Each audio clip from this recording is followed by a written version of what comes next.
think that kind of segues into a topic that Right. you brought up with me in terms of regulation of our industry. Right.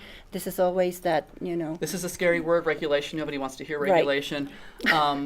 But I mean, so is it a plus or a minus that our industry is essentially unregulated? On the one hand, it makes it very democratic, right? Anybody who wants to can come in, hang up a shingle, and be a translator and interpreter. That's all great. But the downside is that anybody can come in and put up a shingle and say that they're a translator and interpreter and do that job. So other professions, I mean, we were talking about this earlier. I mean, just because I watch LA Law doesn't mean that I can go into court and defend somebody.